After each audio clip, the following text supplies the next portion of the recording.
This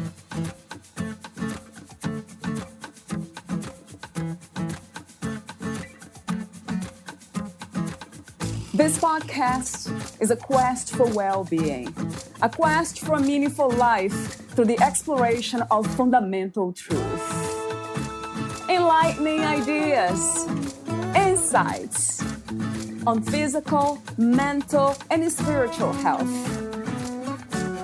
The inspiration is love. The aspiration is to awaken new ways of thinking that can lead us to a new way of being well. Welcome to Body, Mind, and Soul Healing Conversations.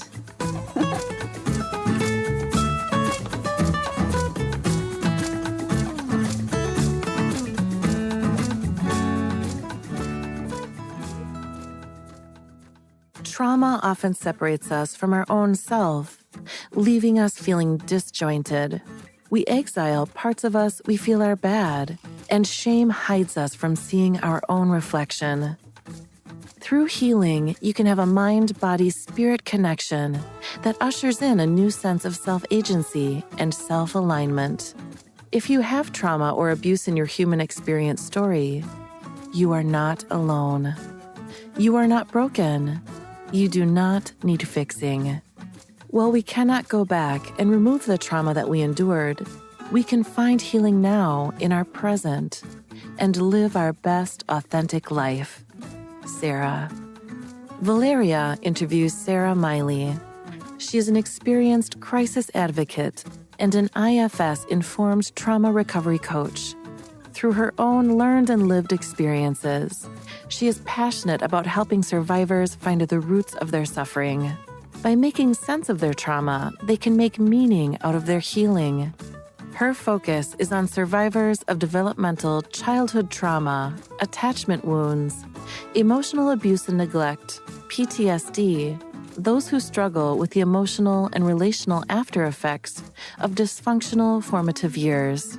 She is the owner and coach of Full Circle Wellspring, LLC, the founder and consultant of the Personalized Trauma Healing System, and the host of the Trauma Survivorhood podcast. She is available for private and group consulting, interviews, press, podcasts, and trauma-informed consulting for businesses. Meet Sarah at fullcirclewellspring.com. Here's the interview with Sarah Miley.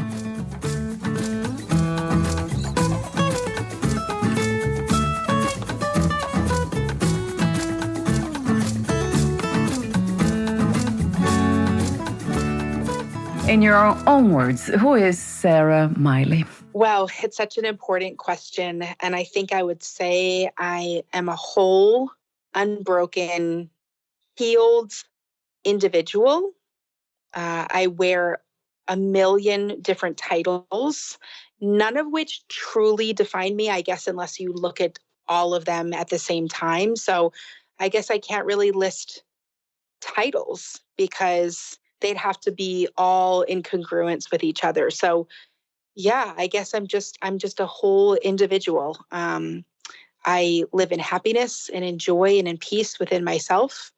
And I try to live in an integrity way that's full of integrity and congruence to who I want to be, which I guess is always moving, always changing, always growing. Yes. Yeah. How wonderful to hear that. We'll mention the roles, the labels that you play in a minute. But for now, I guess another follow-up question is, how did you become who you are today? How did you arrive at this place? Yeah. Gosh, on a roller coaster ride through a never-ending maze. I was born on a sunny Sunday in October 41 years ago, and it's just really been a journey since then. And I'd say the first 30-ish, 32-ish years of my life was in a lot of trauma responses. I lived in a very kind of sleepy way, even though I was very intentional in my lifestyle. I was very intentional as a parent. I was very intentional as a kind human. It took the last, 7, 8 years of awakening to really be able to connect to the universe in a way that is really authentic. And I've really been able to kind of come full circle to that place of authenticity where my past is my past. It doesn't define me. My trauma is my trauma history, and it's a history for a reason. And so today I can sit in that trauma healing. I can sit in that place of unbrokenness. And that doesn't mean that I'm not still growing or fixing small areas, but nothing is inherently broken that is, causing struggle and heartache every moment of every day. There's a freedom there in that authenticity.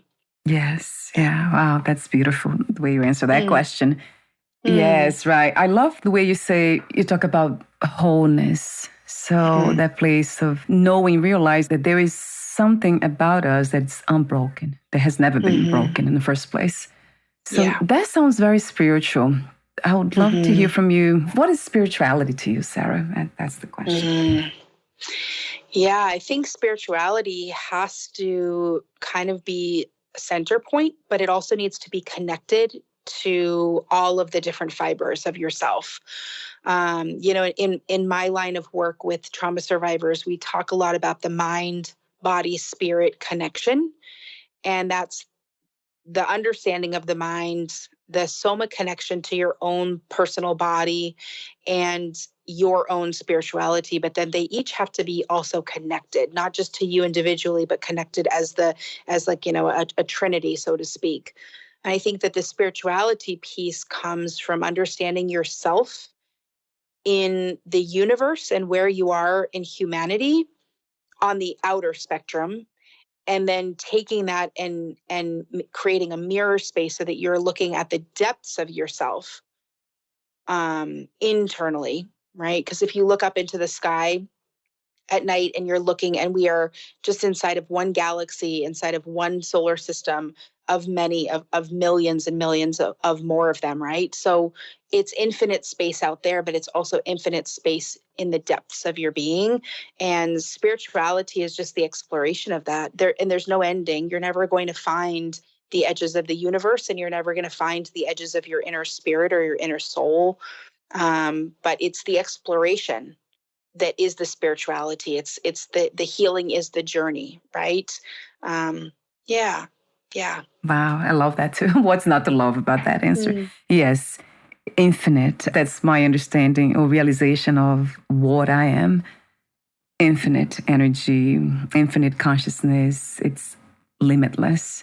The interesting thing to me has been that it's not really only within the body-mind kind of dynamic. It's happening all around me. So it's everywhere. So when you speak of body, mind, and spirit connection, is that something that we can measure in a way or can reflect back to us through our relationships with other people in the environment? Would you add that into it? Yes, absolutely. I mean, it is really how you are seeing the world, and you're seeing yourself inside of the world. It's how you present yourself to the world.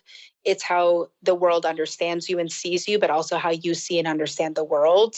And relationships are a relentless mirror, and sometimes positively and sometimes negatively. Yeah. But it's just showing you that mirror back of yourself when you're in relationship and in connection with other humans, with animals, with nature itself.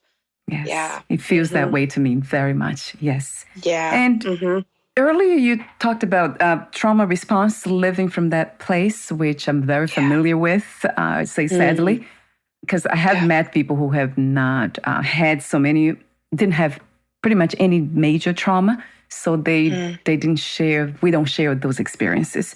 So how do we learn to recognize when we are living from trauma responses, from trauma, basically? Yeah, that's a great question. There's qualifiers, right, to this answer. So when you have an energy about you or an emotion about you that doesn't quite match or a reaction, I guess I should say, that doesn't quite match the stimuli. Someone says something to you and your reaction just does not match what just happened. And this is where people around you who are not in this trauma response are like, wow, calm down, right? Yes. Because they don't, Yeah.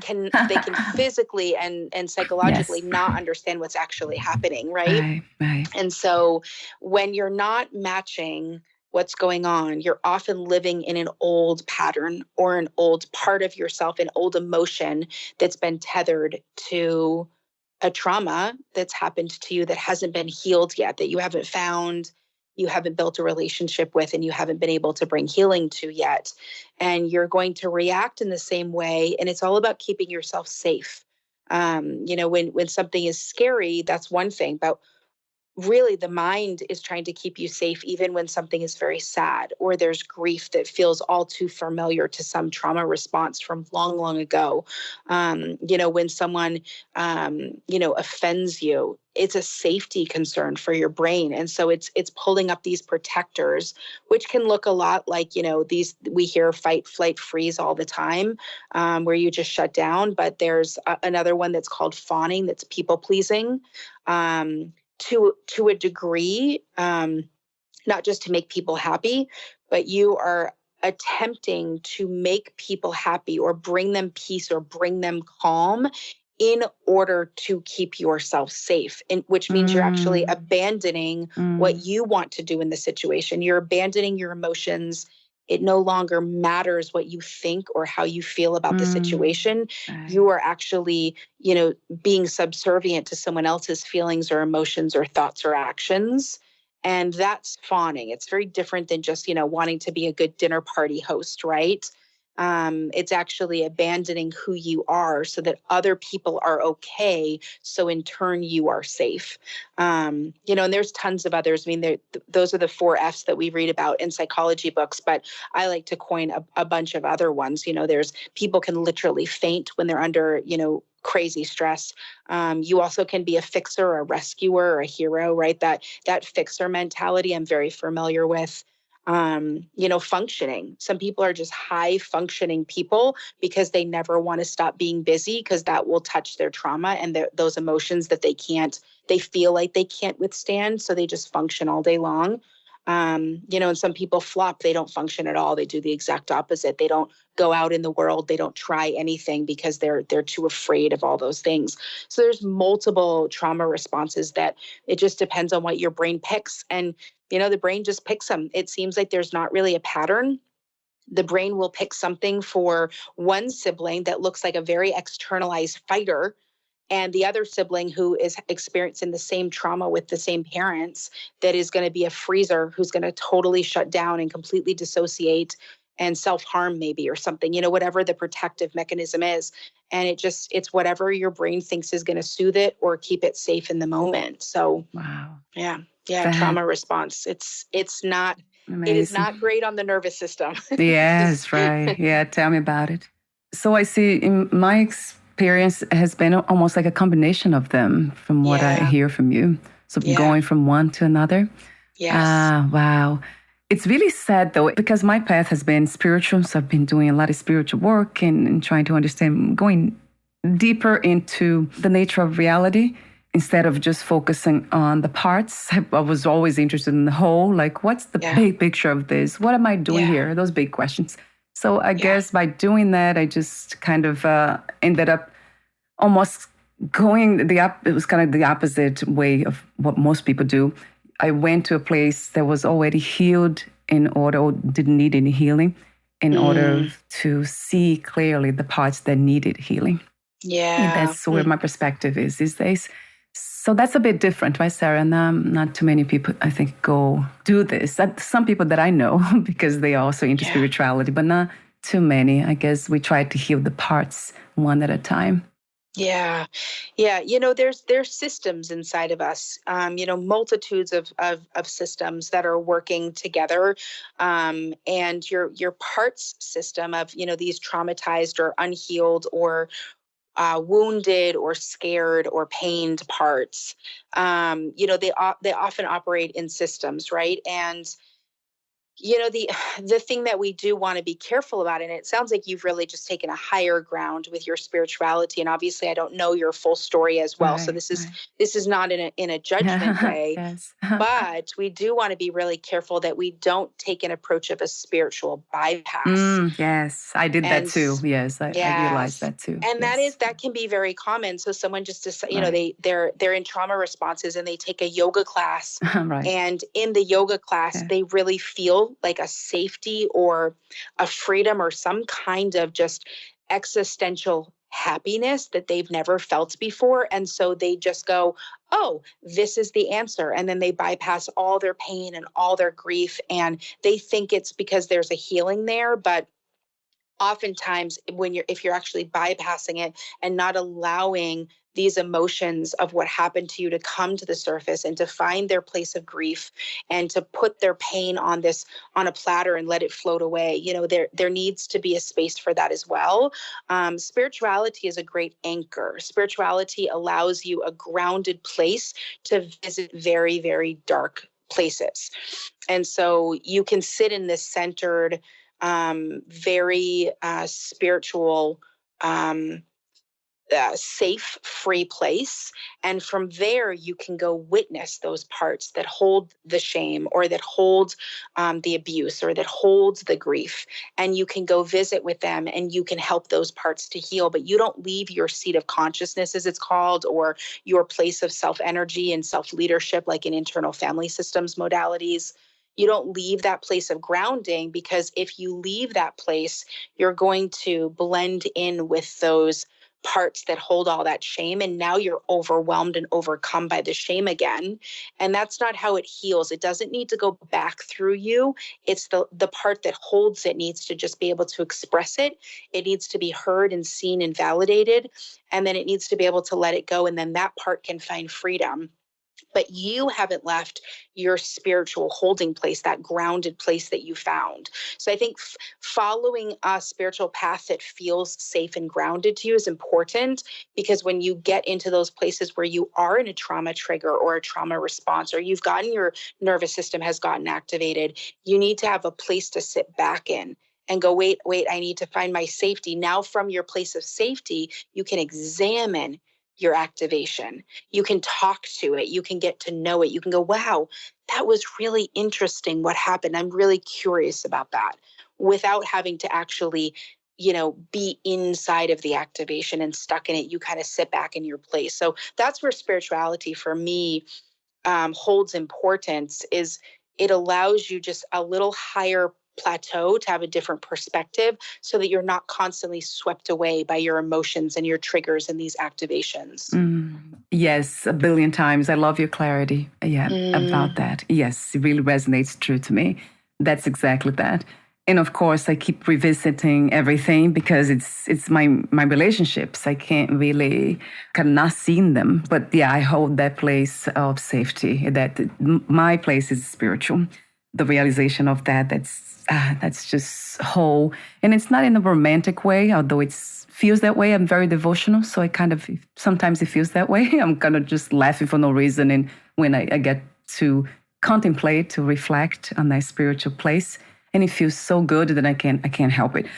But yes. I know it's not something that it's not a high place to be. It's very common. It's very natural to be in that place, I believe, for all of us. Yes. I think on your website you say that we is that phrase that we not humans having a spiritual experience, but spiritual beings having a human experience. Yeah, absolutely. So yeah, I mean, everything goes through the spirit and the mind and the body. What happened to you, good, bad, ugly, or indifferent or neutral, it goes through those places in you. It has to be able to pass through one to get to the other.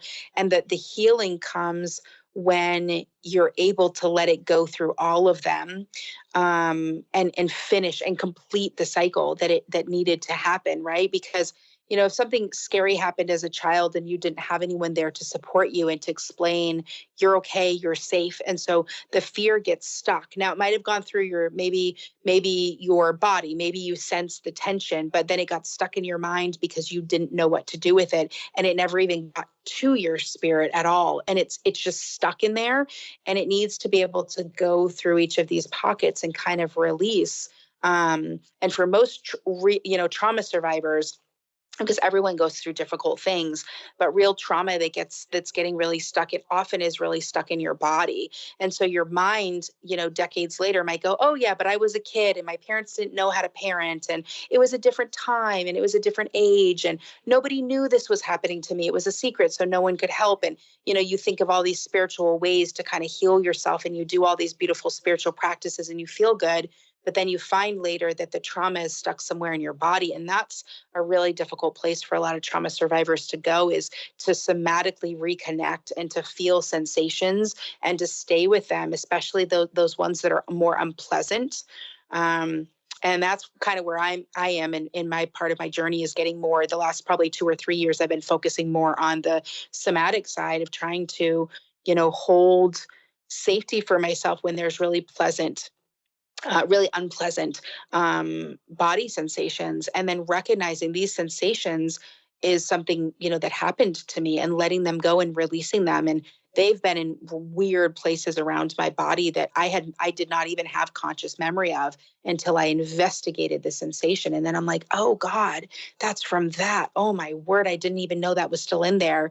And it can be, if you don't have a place of grounding, it can be very dysregulating for some people.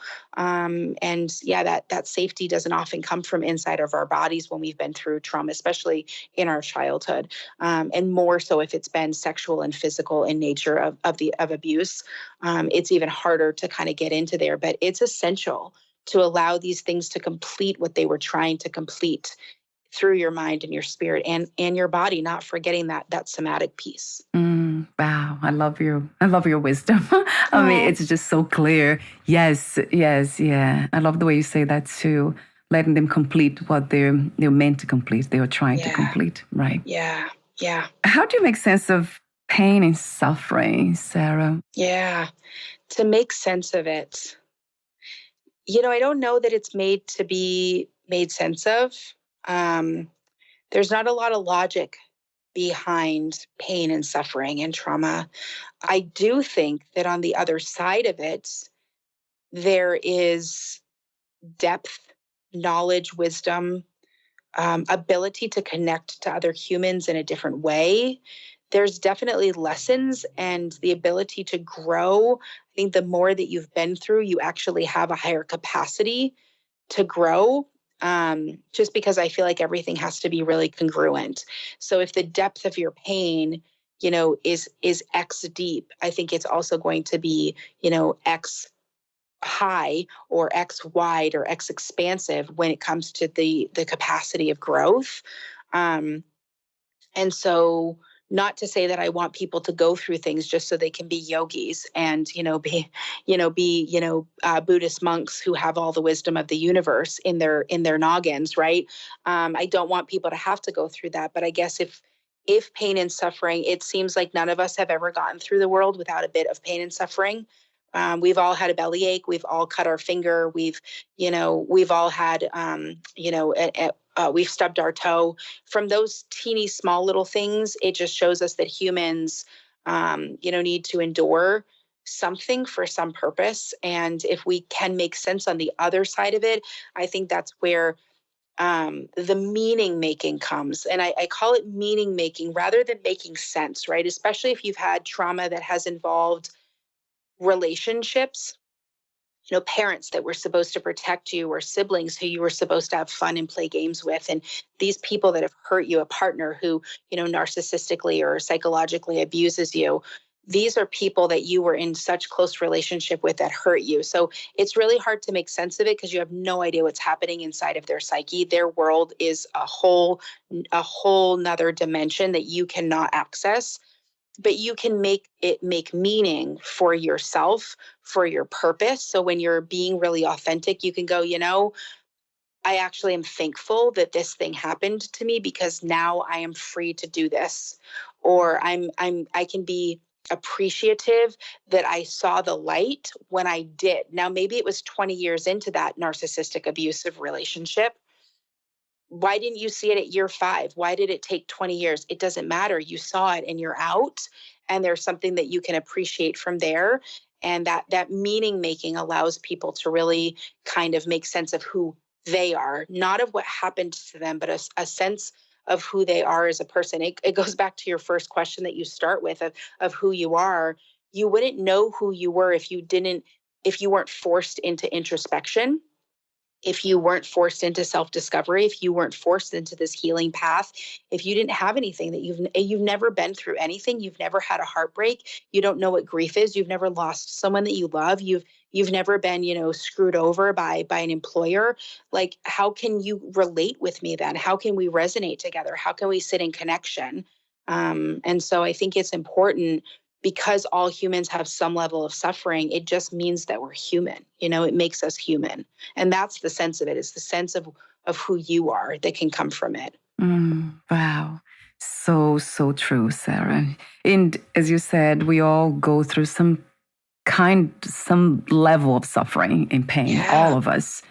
It's just being able to reflect on that, going deeper into it, that makes what you call meaning, so we can connect to others. I love the idea of empathy. I think I mentioned off record this, when we access the compassion, empathy for ourselves within the human experience, and we know how challenging it can be, then it's so much easier to have that for others, to offer that to others. And from my experience has been so easy. And I'm careful with that too, because I know a lot of my trauma responses had to do with people pleasing and trying to make peace out of everything. But I know that it feels different now, very different. I'm not trying to please anyone. It's just naturally arising, that feeling of compassion and empathy. Yeah, exactly. And that place now comes because you're safe and your body isn't searching for that safety. Right. And so it doesn't need to do it. It wants to do it. It gets to do it. And I feel the very same as a recovered fixer, as a recovered savior and rescuer and fawner. I'm still, though, a coach. I still hold space for people. I still work with other humans and I sit with them in their pain. But I'm not there to fix them. I'm just there to help them in their journey of healing. I'm also doing it from a place of them coming to me to ask me for help, right? Your average fixer or people pleaser, you are deciding what everyone needs. You actually have no idea because you don't stop and ask, and no one is asking for your help. You're actually just doing it. You're doing it to stay safe. So now it's, people, my clients come to me to work with me, and I just get to sit with them in their pain and their shame. I get to guide, I get to help them in some of their lifestyle design choices. I get to, lead them to their parts that are really difficult. And I help them, validate their parts and validate their emotions and help them to put words to things when words aren't available. Right. That's my job, but I get to do that now for humans. It's not a need. It's not a need based. I could stop tomorrow and find something else to be fulfilled, but I get to do it. It's not about me anymore. It's actually about them, which just, it's no longer a trauma response. It's all these gifts and skills that my trauma taught me, to sense people, to communicate in a way that's very peaceful, right? Because I was always the one trying to bring peace to the situation, to any conflict. And so now I can use the peace that I have. I can use all of these people-pleasing skills. I can use all of this vigilance and hypervigilance that I've learned to read people's facial expressions, and all of these tools that I grew in my trauma from my childhood. I can use those, but now to the benefit of others, like true benefit in their healing, not just in enabling them so that I can fix the situation so that we can all feel safe. It's true healing, which is very different than just fixing. Yes. I think I have a smile on my face. If we had a video interview, it would be interesting. So yes, it's beautiful though. I have to say that first. It's one of the most beautiful things that I can think of. It's coming from this individual kind of journey of healing, of trying to heal oneself, which all experiences within that realm is valid to me, to the universal sense of being. This, what you just described, sounds to me like this is now, it's not about me. So that's now universal. That's universal energy doing its work. Exactly. So it's beautiful. Wow. And that's what I call spirituality too.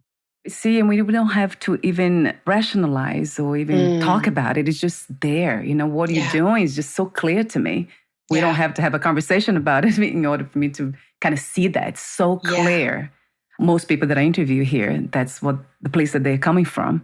So it's sacred. That's the word I usually use for these meetings. The way we speak here is like, oh, it's such a sacred space because we are coming from the universal energy.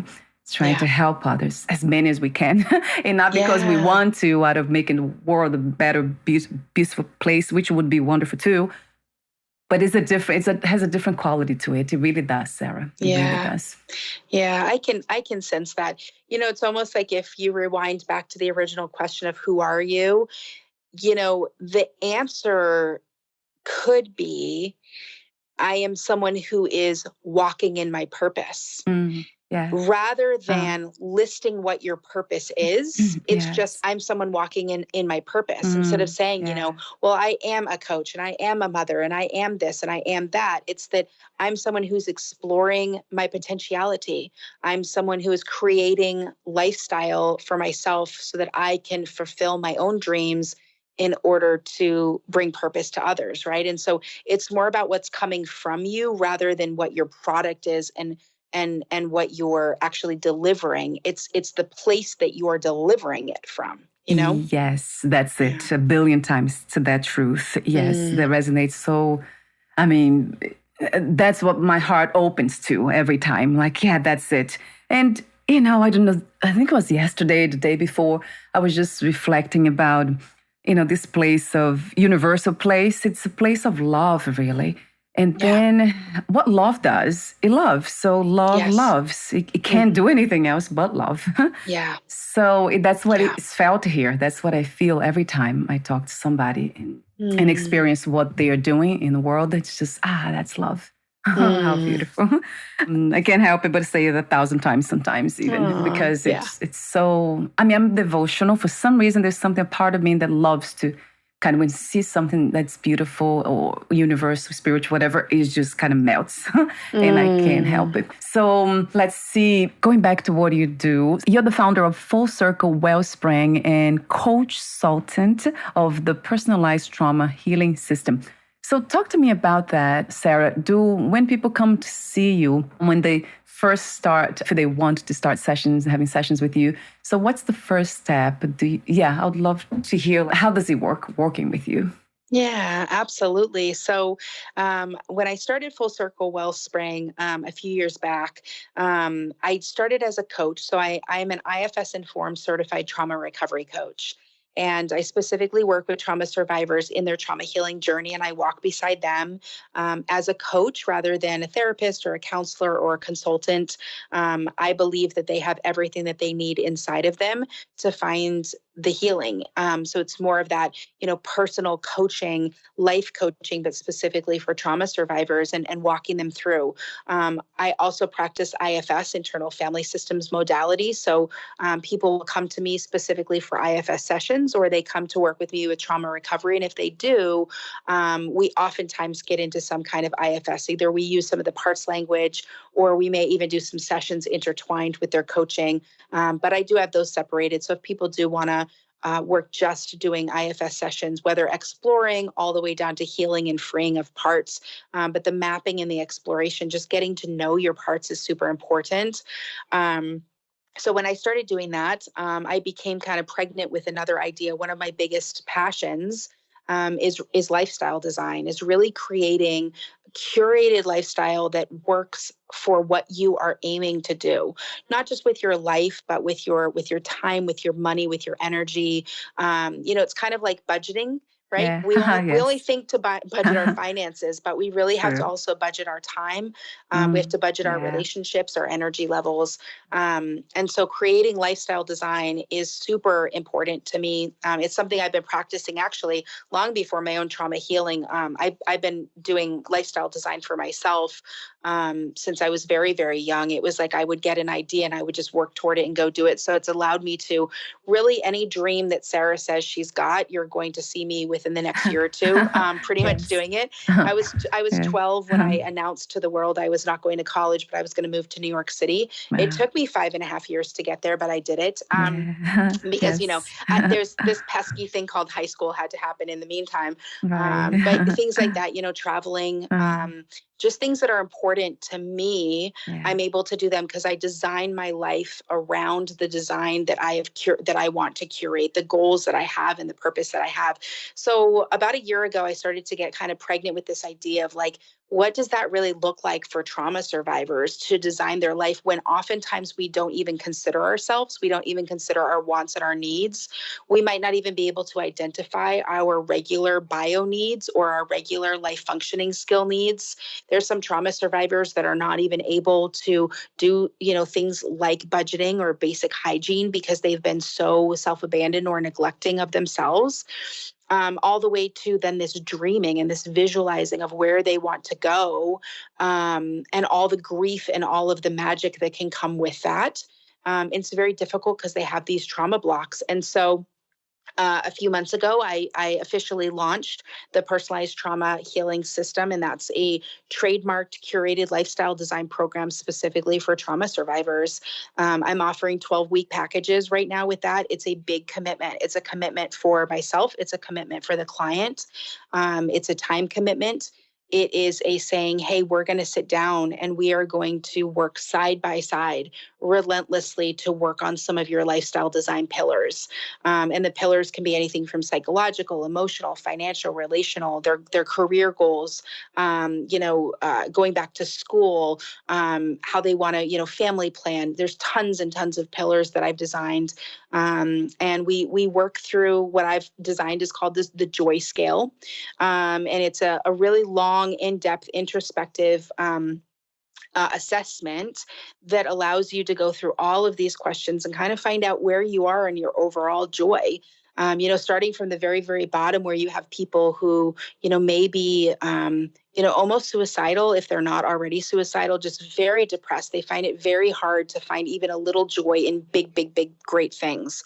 Level up from there where you're kind of in the day-to-day, you're kind of in a rut, but like you can find a little bit of joy if something really great happens, a really big win, or you get a big promotion. Then you've got your middle people. And I find that most of my clients kind of sit there where they're all right. There's joy in big things, maybe even some thankful gratitude in maybe some smaller things throughout the day. They're okay in their career. Their families are right. Their relationships are kind of so-so. They still have a lot of trauma triggers. They get activated, but maybe they're building some coping skills to deal with the activations, but they're not really accessing true abundance and true ease in their day-to-day life. That's that middle. And then as it goes up from there, obviously, you're just finding more and more ease and joy and abundance, even while you're still healing. Because I'm still in a healing journey. Everyone's still in their healing journey. It's not something that you arrive. And so using the joy scale and other personality assessments, I work with clients in the Personalized Trauma Healing System, and we work together on these packages. I'm also going to do a masterclass that starts in February. And right now what I'm offering is free 30-minute webinars. There's a free short, it's not the full joy scale, it's just a short personality assessment that's free on the website at personalizedtraumahealingsystem.com. There's a couple of videos there that answer some Q&As, but the personal assessment sends me some information about you to see if we might be a good match to work together. And then the webinars are coming up. There's a couple in November, just one in December because of the holidays, and a couple more in February. So if they're interested in a package, if they're interested to learn more, they can always do the webinar. And as far as trauma coaching or IFS coaching, that just starts with a discovery call. It's a 30-minute free complimentary kind of a connection call, just for us to see, what you've been through and what you're looking to accomplish in coaching, to see if we're a good match for each other. And then from there, you just kind of jump into, whatever works for your schedule and for your budget as far as, just regular ongoing coaching sessions. So yeah, it's a few options for people. They can find everything at fullcirclewellspring.com. My bio's on there. The podcast that I host is on there. And the link to to personalized trauma healing system is on that website as well. So I'll have the link on the podcast notes. I love I love everything you do and how you do it. It's just so insightful. And I can tell it's coming from deep insights that you have had and also for connecting deeper with others. And I love the idea that we can find some sense of joy and abundance and ease, as you say, while we are in the recovery journey. That is so important. And I love everything about these pillars of the lifestyle design. Yeah. That sounds, I never heard it that way before. It's coming from that place again, that place of love. It's true, so beautiful. You also talk about the window of tolerance. I guess, you said something funny. The message that you sent to me, I was laughing. You said, I am an IFS informed and could talk for days about it. I was laughing about that. And tell me about it. I could talk about anything healing and spiritual for ages too. Just stay here forever. But talk to me about the window of tolerance and how, I think you say, how trauma survivors can expand their window. That caught my attention. Yes, I know. This is where I wish that we had a video because I would be using my hands to kind of show you. But the window of tolerance or the window of capacity, it's kind of known. This you can Google this. You can take a really deep dive into polyvagal theory. You can learn about the autonomic nervous system and the ventral vagal and the parasympathetic nervous system and the sympathetic, and you can see how activations work. But the window of capacity or the window of tolerance, right there in the middle, is that place where you feel comfortable, where you feel safe, where you feel that ease.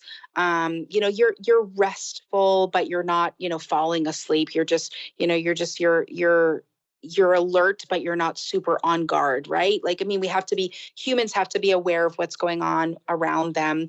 And outside of both of those windows is each side of that top and bottom, north and south, is a dysregulated state. And this is where you start to lose that comfort zone. You're not totally out of control, but you've gone into, on the northern side is the hyperarousal and the southern side is the hypoarousal. And that's going to be the higher activation or the lower activation. Where you're going to go into the top part is that fight flight kind of mode. You're going to run, you're going to fight. This is also where fawning would be. On the bottom, this is where you're going to freeze, you're going to shut down, you're going to flop, maybe faint. Getting into that where your dorsal vagal is actually shutting your body down. And this is like what possums do, where they actually feign death. They actually excrete chemicals that tell the predator that this is already a dead possum, leave it alone. That is actually a mammalian brain kind of thing that our mammal brain can do. So that window of capacity for trauma survivors is often very small. And the reason for that is they weren't taught or they weren't showed how to access places of rest, places of calm, places of safety. They weren't afforded that. If you grew up in poverty or in abuse or with an alcoholic parent, you had to be on guard, which is actually a dysregulated state in your sympathetic nervous system. You had to be activated. You had to know what was going on. You had to be hypervigilant. You had to be ready at any moment to fix, to fight, to flight, to do what you needed to do to keep yourself and others safe, or you just weren't taught what it means to be okay to rest. You're just a high functioner. You live in that anxious kind of state. And so what we're doing with trauma recovery coaching is when you get into the dysregulated state, there's a pause there before you go into true hyperarousal or true hypoarousal. There's a dysregulated window that happens there. And what we're doing with coaching is we're teaching you coping skills to bring yourself back into the window of tolerance. All right, you've gotten yourself activated. You're recognizing it. Great. Let's bring yourself back in. Okay, what do you need? How can you breathe? What could you say? What mantras? People will utilize a place in their body that feels safe and bring yourself back into the window of tolerance. And I love that with coaching, and I would do that all day long. Healing is beautiful when that happens. However, the other side of it that I think I've unlocked with the personalized trauma healing system is we want to also not just teach you your tips and techniques and your toolbox to grow when you're dysregulated to bring yourself back in. We want to also grow your window of capacity. And this is where the lifestyle design happens. If you're getting a good night's sleep, we're just going to use sleep as a blanket pillar, right?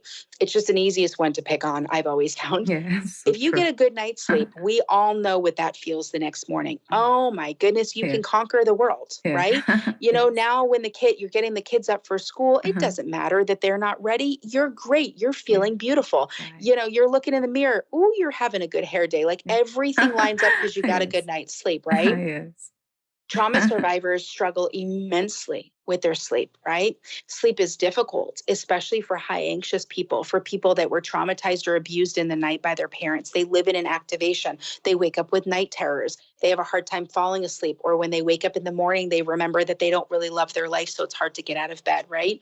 This is a place of big struggle for them. And it's a pillar that oftentimes is really holding them back, because now you're going to make choices all day long because you're tired. You're not going to stop smoking. You're not going to limit your caffeine. You're not going to watch what you ate. You're probably not going to go for that walk in the afternoon. All of these other pillars, are happening because of one pillar being dysregulated, right? And so bringing more pillar lifestyle design by healthy choices, fixing pillar by pillar, making little adjustments here and there to eating, to social. If you have to see a boss every day that yells at you and reminds you of your scary dad, you are not going to come home in the evening very regulated at all. If you're seeing someone who does not treat you well, if you go out every week with those girlfriends who do not understand you, but you keep going and you feel depleted every single time you meet with them, these pillars of social aspects or relationships, they will break you in other areas, right? Because all of the pillars are interconnected. So piece by piece, pillar by pillar, choice by choice, you can actually expand that window of tolerance. So now if you imagine it several inches wider, where you would have been dysregulated now falls inside of a window of capacity. Did that thing still happen? Did your kids still forget their cleats when they went to the soccer game? Yep. Are you a little annoyed? Yes. But are you actually actively dysregulated? No, you're still inside of your window of capacity, and you can have compassion for your child. You recognize you were rushing. You love them anyways. You go back and you get the shoes. You don't speed 100 miles an hour. You're not cussing at them. You're still regulated. And that expansion allows for dysregulated states to be less accessed, often less and less, which is healthy for the nervous system. It's healthy for the body. And you don't have to utilize as many coping skills to get yourself back in because your window is simply bigger. And that's what I'm trying to do with the personalized trauma healing system, that lifestyle design, curating it so that you are setting yourself up for more wins. And that's why I say more ease. In that trauma healing, you're still in it. You're still in the maze that is trauma recovery. You're still in it. It's a roller coaster ride, but you're giving yourself more places of grounding. You're like, man, I got a good night's sleep. I've conquered that. I'm really making good eating choices. I've conquered that. I've eliminated those negative friendships. I've conquered that. And now your trauma healing isn't so difficult. It doesn't have to be so hard. Bit by bit, it can get easier. It can get more even joyful inside of the recovery itself. And that's really what I'm trying to do with that window of capacity, expanding it for my clients so that they can access abundance and they can access a place of gratitude and stay regulated more often. Yes, wow, it sounds wonderful to me. It makes me think about a healing lifestyle. That's what it is, which it will change the brain eventually, right, Sarah? Like trauma changes the brain, and so healing practices. 100% it does. Absolutely. Your brain recognizes, I'm feeling very safe a lot of the time. These relationships feel like I can be really authentic, and the mask starts to come off. Your brain recognizes that, and you can rewire your brain. Your neural pathways, there is neuroplasticity. You can rewire those places, and it does not have to continue to dysregulate you in these various areas. Yes. So I see what you're up to. There's a very wonderful thing. And we want to see more this in the world, which is, it is already, I mean, it's all around me. So I can imagine what's happening out there, things that I'm not even aware of. Thank you so much, Sarah, for being you, for doing what you do. Thank you. Oh, thank you for having me on. It's been a joy to chat with you. Thank you so much. I really appreciate it. Yeah, I feel the same way. I love how generous you are too. Thank you. That's another quality of love, right? It just keeps giving. It has enough to give. So let's see. I have the ending questions for you. But before that, would you like to add anything that you left unsaid? Gosh, I just want to thank you for your work that you're doing. You're putting this energy out into the world. You're bringing healing to people who are listening. Your audience is regularly, I think, catching a sense of the joy that I know I can feel coming from you.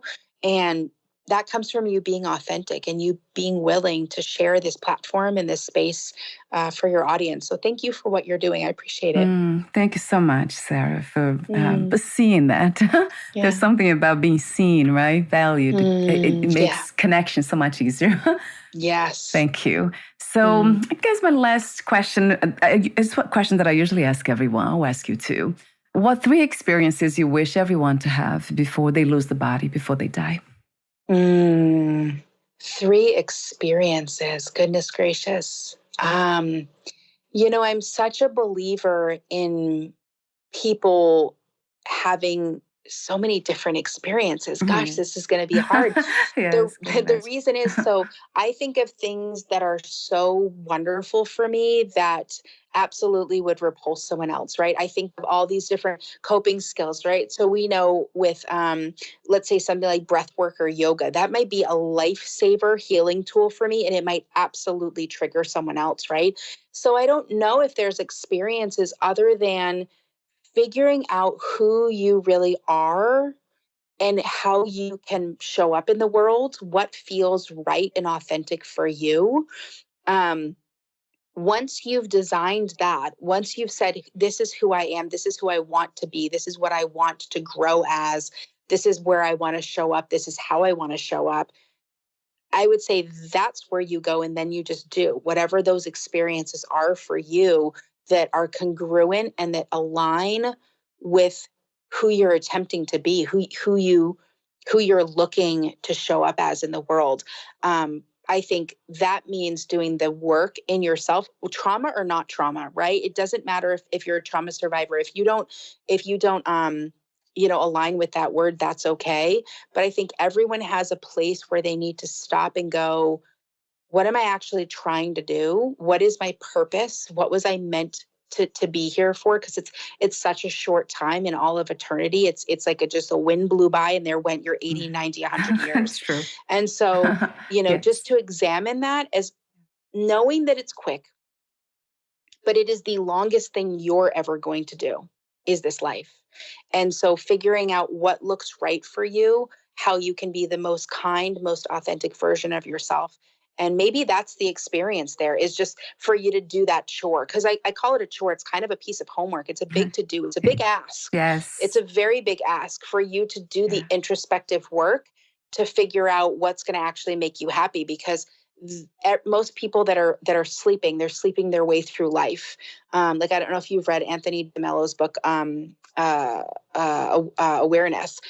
When we wake up, right? When we're waking up to those places, it changes everything. So I think so many people are just, I do this. I go to high school, I go to college, I go to the job, I work there for a bunch, I get married, I have a couple kids, they do basketball and football, and then I retire, and then I maybe travel for a year, and then I die.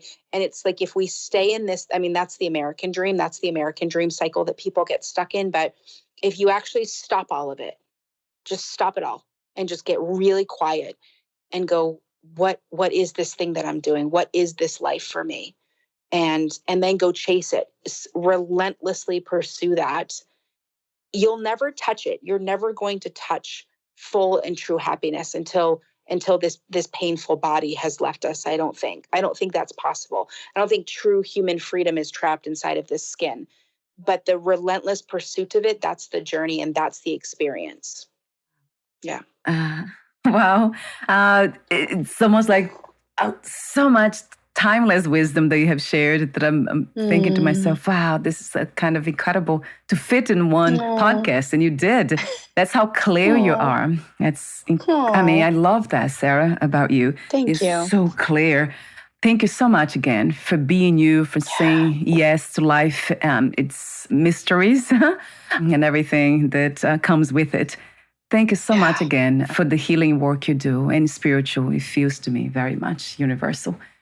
Thank you. Thank you so much. We'll be in touch again. And I want to mention the website again. It's fullcirclewellspring.com. And I'll have this on your podcast notes. Yes. Are you also on social media, Sarah? Facebook, Twitter? Yes, we're on Facebook, and the podcast Trauma Survivorhood has it's out on all the podcast directories, but it also has a home on YouTube. So you'll find me on YouTube on there, and on Facebook. That's wonderful. I'll have the podcast profile too. I do have it here already. Beautiful. So thank you again, and we'll talk soon. Bye for now. Thank you so much. Bye-bye.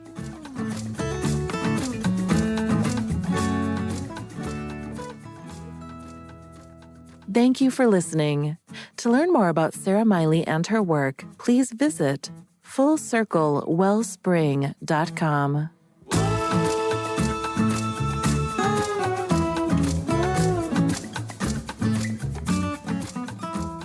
To learn more about this podcast, please visit fitforjoy.org/podcast. Thank you again for listening, and bye for now.